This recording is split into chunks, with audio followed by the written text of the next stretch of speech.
Hello guys, कैसे हैं आप सभी लोग। I hope all are fine. That's today story couple. आज की जो कहानी है एक ऐसे कपल की है जो कि इकट्ठा रहा करते थे, लेकिन उनके अंदर जो चल रहा था, जो हीन भावना थी एक दूसरे के लिए, यानी एक दूसरे के कट्टर दुश्मन थे। लेकिन पता नहीं क्यों उन्होंने लव मैरिज की थी। ये कहानी सुमन और उसके पति फिरोज की है। ये दोनों इकट्ठे रहा करते थे, इनकी नई नई शादी हुई और दोनों ने लव मैरिज की थी। लेकिन पता नहीं उसके बाद क्या हुआ कि इन दोनों में काफ़ी लड़ाइयाँ होने लगी थी। होता कुछ ऐसे था, सुमन जो थी अपना हाउसवाइफ थी और जो फिरोज था वो ऑफिस में काम किया करता था। ऐसे ही समय बीतता जा रहा था। जो फिरोज था शादी के बाद ही जैसे ही वो ऑफिस से घर आता था, अपनी पत्नी को बिना वजह मारने लगता था।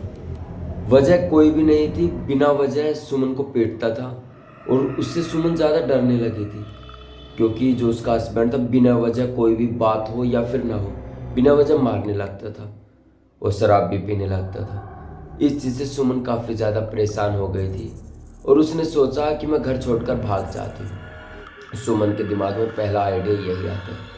लेकिन सुमन के साथ क्या हो रहा है ये सुमन को खुद भी नहीं पता था, क्योंकि जो उसका हस्बैंड था वो जैसे ही घर पर आता था, जैसे ही वो कोई गलती कर दे छोटी सी, या फिर जैसे गैस पर दूध छोड़ दे, या फिर उसके जूते वूते टाइम पे ना मिले, घड़ी ना मिले, तब भी वो पीटता था। इसके चलते सुमन काफ़ी ज़्यादा परेशान हो गई थी। उसने सोचा कि कुछ ना कुछ तो ऐसा करना पड़ेगा कि जिससे मैं इससे छुटकारा पा सकूँ। होता कुछ ऐसे है, रात का समय था, 10 सवा 10 बजे का समय, और उसका पति उसने बहुत मारा। फिर उसके बाद सुमन सोचती है कि मैं अभी घर से भाग जाती हूँ और कभी भी इस घर में लौट कर नहीं आऊँगी।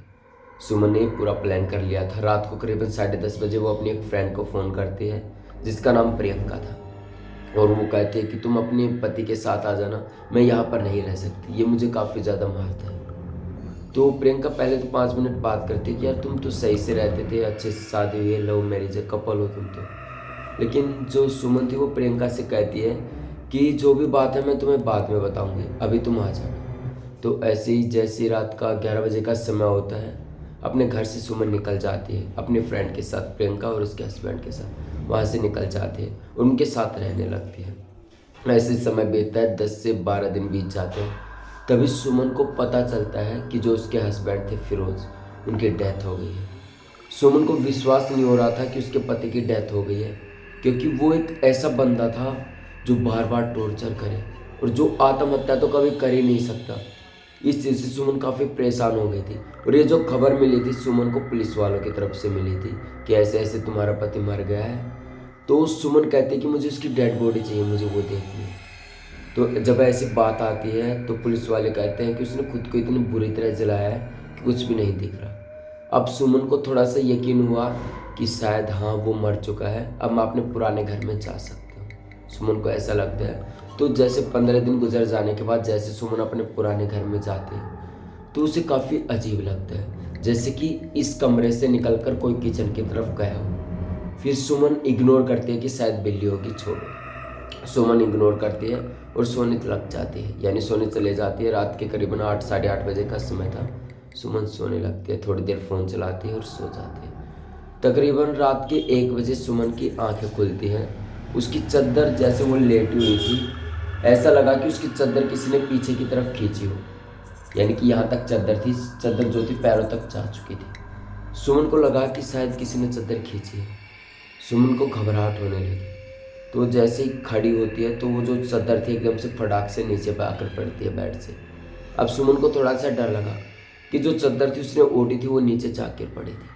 अब सुमन खड़ी होती है और जो चद्दर नीचे पड़ी थी उसे उठाती है और अपने बेड पर लाने लगती है। तो जैसे वो लाने लगती है तो ऐसा लगता है कि जो चद्दर थी उसे दूसरी तरफ से कोई खींच रहा है अपनी तरफ, और यानी कि जो चद्दर है वो उसे देना नहीं चाह रहा, कोई और खींच रहा है जो कि दिखाई भी नहीं दे रहा था।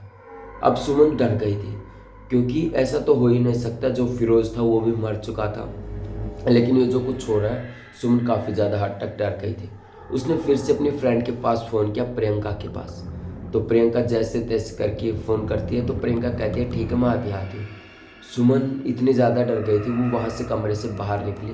जैसे ही वो बाहर निकली सामने एक चेयर थी। चेयर पर उसे ऐसा लग रहा था कि हिलने लगी थी वो, अभी ऐसे लगा कि अभी अभी कोई चेयर पर बैठा हो।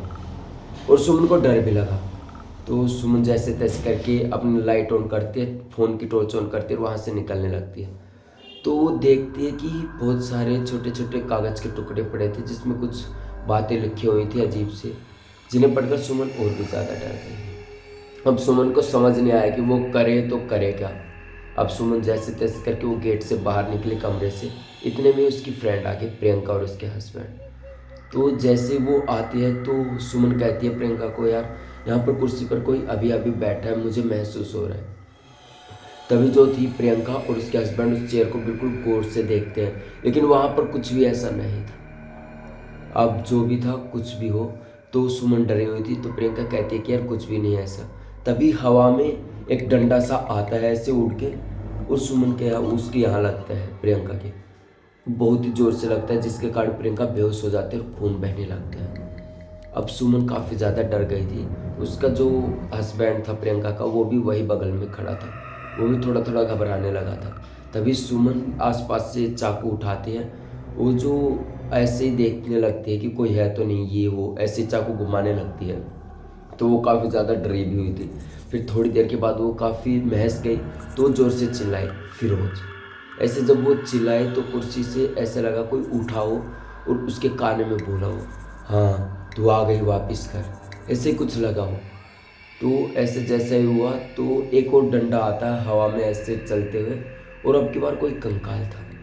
तो प्रियंका सब कुछ देख रही थी, सुमन जो थी, और उस कंकाल के ऊपर उसने चाकू से हमला कर दिया। जैसे उसने चाकू मारा उसके ऊपर, तो उसके अंदर से खून बहने लगा कंकाल से। ये सब देखकर प्रियंका के जो हस्बैंड थे वो काफ़ी ज़्यादा डर गए कि कंकाल के अंदर से खून कैसे निकल सकता है। तो ऐसे 5-7 सेकंड के बाद ही जैसे वो खून के अंदर से खून निकल रहा था कंकाल से, वो कंकाल जो था सुमन को फिर से मारने दौड़ा। लेकिन अब सुमन के पास एक लाइटर भी था, आसपास रखा हुआ था, उठा लिया था और वो जो लाइटर था जलाकर उसके ऊपर फेंक दिया था। और वो जो बंदा था धीरे धीरे जलने लगा था, जो कि फिरोज की कोई भी चीज़ हो, जो कि बुरी तरह से जलने लगी थी। वो दोबारा कभी सुमन पर हमला नहीं कर पाया। वो जो बंदा था वो मर गया वहीं पर, जो कंकाल था जिसमें से खून बह रहा था वहीं पर मर गया। फिर थोड़ी ही देर के बाद, यानी जैसे समय गुजरा, प्रियंका को हॉस्पिटल लेकर जाते हैं उसके हस्बैंड और साथ ही सुमन जाती है। जैसे वो हॉस्पिटल में पहुंचते हैं, जैसे इलाज करते हैं, किस्मती से वो बच जाती है प्रियंका और सब कुछ सही हो जाता है।